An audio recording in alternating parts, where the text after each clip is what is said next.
Meu Dinheiro, Minhas Regras. Com Carol Sandler. Agora é a hora dela, que aliás ontem estava eu fazendo um curso, Bruna Barbosa, com Carol Sandler, quando eu descubro que ela está grávida. Parabéns, mamãe. Em primeiro lugar, antes de qualquer pergunta, a gente quer te deixar um beijo aqui pela novidade. Ah, parabéns para Carol Sandler e boas-vindas já para a Isadora. Já Pois sabemos é, que é uma nome menininha. lindo. Parabéns, Carol. Ai, obrigada, querida Sônia, Bruna, que delícia estar aqui.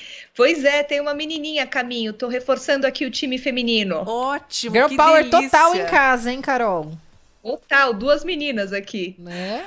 Então, Carol, e hoje você vai ensinar pra gente como começar a investir. Carol, você sabe que as pessoas estão falando muito de criptomoeda, bitcoins, né? Nessa era Black Mirror que vivemos, mas a boa e velha ação, aquele mercado nosso de cada dia, ele também tem seus segredos. Então, para quem quer começar, você daria um palpite assim, qual seria o primeiro passo pra gente? Olha, vamos lá. Primeiro passo, esquece a história de Bitcoin, esquece as criptomoedas. Vamos começar pelo mercado financeiro que tem tantos investimentos disponíveis, tem tantas ferramentas que são reguladas e muito mais conservadoras. A bolsa é mais conservadora do que investir em Bitcoin, para você ter uma dimensão. Então, por onde você começa? Você começa pela reserva de emergência. Todo mundo fala assim, mas eu tenho pouco para começar, tenho muito para começar. Não importa, você tem que começar pela reserva de emergência, porque é o dinheiro que você vai poder sacar a qualquer momento, se tiver um imprevisto, se tiver uma necessidade, teve uma emergência, perdeu o emprego, teve uma questão de saúde, você tem de onde tirar. É assim que funciona.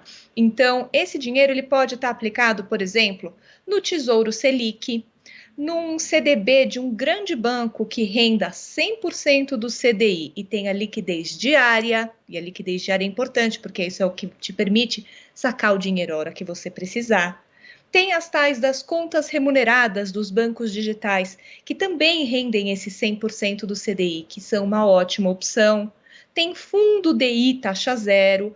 Todas essas rendem esse básico, esse mesmo nível de 100% do CDI, que é uma taxa que acompanha a taxa Selic, sempre muito pertinho da taxa Selic.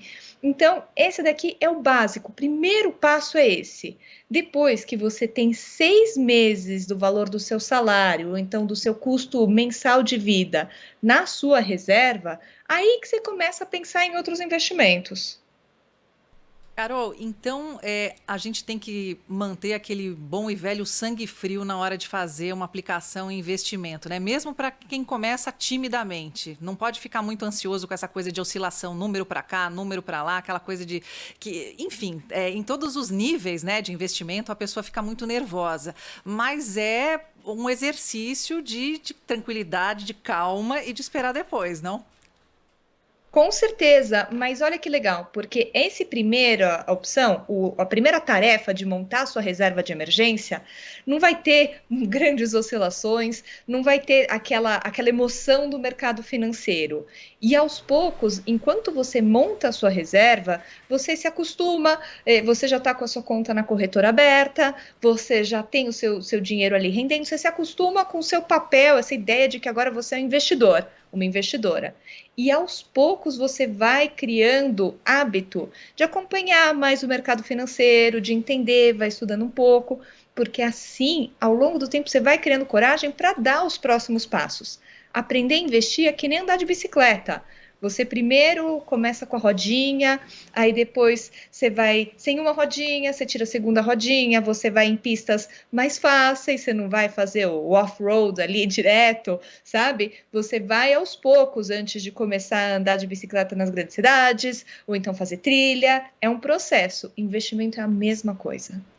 E Carol, você falou em reserva de emergência. Acho que já passou da hora de todo mundo ter em mente que qualquer dinheiro poupado vale como dinheiro poupado. Então, num mês, se você conseguiu, felizmente, guardar, sei lá, R$ 100, bacana, guarde. Mas no outro só deu para guardar 10. É uma Tudo vitória, bem, guarde 10 também, né, Carol? Com certeza, Bruna. O principal é criar o hábito de guardar todo mês, mais do que o valor. Esse é o principal, porque você está se acostumando a viver sempre com um pouco menos do que você poderia, né? Um pouco menos do que é o valor do seu salário cheio. Desse jeito, você se acostuma a ter um padrão de vida que é mais leve de você carregar e você vai construindo esse hábito de guardar. Depois que você construiu o hábito, aí você começa a pensar, não, eu quero guardar mais, eu quero investir mais. Isso vai aos poucos, mas qualquer começo já está valendo, não importa o valor, o importante é começar. Ô, Carol, a gente tá ao vivo também no YouTube, né? youtube.com/Rádio Bandeirantes Oficial. Aí tem o Fabiano falando assim, eu também queria saber o que é PicPay. Ó, o Márcio, quem é PicPay? Vamos lá, vamos explicar o que é PicPay pro nosso ouvinte, Carol. Eu explico o PicPay. Quem é o senhor PicPay? O PicPay, ele é uma fintech. O que quer dizer isso? É uma startup do mercado financeiro. São essas empresas que juntam tecnologia, trazem tecnologia para construir os serviços e produtos financeiros diferentes do que a gente tem no banco. Tá todo mundo falando de PicPay, porque o PicPay ele é, em primeiro lugar, uma ferramenta para você fazer pagamentos e receber dinheiro, mas agora tem uma conta que seu dinheiro fica ali rendendo. Então, também é uma opção interessante para quem está pensando em montar reserva de emergência. Eu sei que a gente está falando aqui, Carol, de reserva de emergência, de investimento, mas a gente também sabe, não podemos esquecer de grande parte da população brasileira que, infelizmente, ainda não tem esse dinheiro para investir porque mal tem o dinheiro para pagar as contas básicas. A gente tem falado num auxílio emergencial que vai ser muito reduzido, a gente tinha no começo R$600, o governo não conseguiu, claro, também segurar as contas para manter um valor desses para grande parte da população, deve ser algo em torno de 250. Falamos na passagem com o Joel da Atena, né, Sônia, aqui, com R$250 hoje no mercado, olha, não dá para comprar muita coisa não, porque tá tudo muito caro, especialmente a alimentação. Quem não tem essa grana, Carol, quem depende do auxílio emergencial, quem vai ter esses R$250 na mão, qual que é a dica que você pode dar para essa pessoa não se endividar? Porque lá para frente ainda pode ser tudo difícil. A luz no fim desse túnel ainda tá, muito pequenininha. Muito. Olha, é uma situação realmente difícil e tem que entender que a gente vai passar por isso durante algum tempo. Então, a minha sugestão é o seguinte: corte de gastos o máximo possível.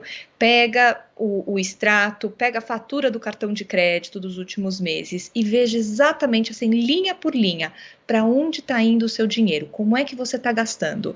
Gasto por gasto, porque aí você começa a identificar as oportunidades. Tá, eu não preciso ter um plano de celular tão completo, eu posso baixar um pouco esse plano e usar mais o Wi-Fi. Eu posso cortar a TV a cabo, eu posso, antes de fazer a lista de supermercado, eu posso fazer um cardápio da semana para ver exatamente o que eu vou comer, a minha família vai comer naquele período, para ter uma lista mais enxuta. Tem que olhar, por um lado, em cortar o máximo de gastos possível, adiar novos gastos, novos compromissos financeiros e, por outro lado, buscar uma renda extra. Agora é hora de buscar uma fonte de renda extra. Se você sabe fazer um bolo, uma quentinha, sabe cozinhar, faça, comece a vender. Se você teve um trabalho no corporativo, estude, tem curso online gratuito para virar assistente virtual, vá trabalhar como assistente virtual. Tem um carro, está parado em casa, vai virar motorista de aplicativo. Vai ter que achar uma forma de complementar a renda, de ganhar um dinheiro a mais, para tentar fechar essa conta e entender que é temporário, pode estar sem luz no fim do túnel, mas é temporário, e depois, quando a situação financeira começar a melhorar, vai ser muito mais fácil começar a dar novos passos e ter mais conforto na vida, porque você já passou pelo momento mais difícil. Evitar o endividamento o máximo possível é um investimento que você faz no seu futuro, no futuro da sua família. É o que o Felipe Azambuja fala aqui no YouTube. Se é que existe luz no fim do túnel, Tá difícil, mas a gente acredita Mas que a gente tem. acredita que tem a Bruna, Carol, e a boa e velha organização, né? Ela é sempre muito bem-vinda. Mas aqui o chat, viu, Carol, tá bombando aqui de pergunta para você. A gente teve que selecionar algumas. O Toninho Egídio, tá, boa tarde, Carol. Eu tenho um dinheiro em previdência. Se eu tirar para aplicar em uma outra aplicação, vou ter que pagar imposto? O que você me sugere? Vai sim, vai sim. Dinheiro Toninho? da Previdência, eu não recomendo mexer, a não ser que realmente ele não está rendendo bem mesmo e você vai precisar daquele dinheiro para um outro objetivo. Mesmo se não estiver rendendo bem, a Previdência tem a possibilidade de você fazer a portabilidade, de achar um novo fundo que tem uma melhor rentabilidade e mudar para ele. Porque quando você saca o dinheiro antes da hora na Previdência e você está na tabela regressiva, que é a tabela mais popular, você acaba tendo que pagar uma taxa de imposto altíssima, tá? Para investimentos de até 2 anos, a taxa é de 35% e isso vai caindo ponto a ponto ao longo dos anos, para até investimentos de mais de 10 anos, a alíquota cai para 10%. Então, uma diferença muito grande. Então, antes de sacar a Previdência, lembra, a Previdência é foco em longo prazo, em aposentadoria. Se você continua tendo esse objetivo de longo prazo, ao invés de sacar, faça a portabilidade. Você vai conseguir achar investimentos muito interessantes, tem grandes fundos de Previdência, hoje mesmo fundos de ações de Previdência, e você não vai precisar pagar esse imposto antes da hora. Ó, Carol, tem muitos assuntos ainda que surgiram aqui, né, Sô, no nosso chat. Tem a Etelvina perguntando sobre planilha de gastos. Tem um outro ouvinte falando sobre terceirização da administração do patrimônio. Então, quem não consegue administrar, joga tudo nas mãos de outra pessoa. Tem ouvinte falando de investimento em imóveis. Então, tem muitos outros assuntos. Uma sugestão, vamos falar de alguns deles amanhã, Carol? Ih, caiu. Caiu, mas a Carol Sandler volta amanhã, nossa colunista, com certeza. Amanhã a gente fala todos sobre os dias, isso. no mesmo horário. E a Carol, gente, vocês podem fazer qualquer pergunta nessa área que ela cabeceia e chuta pro gol.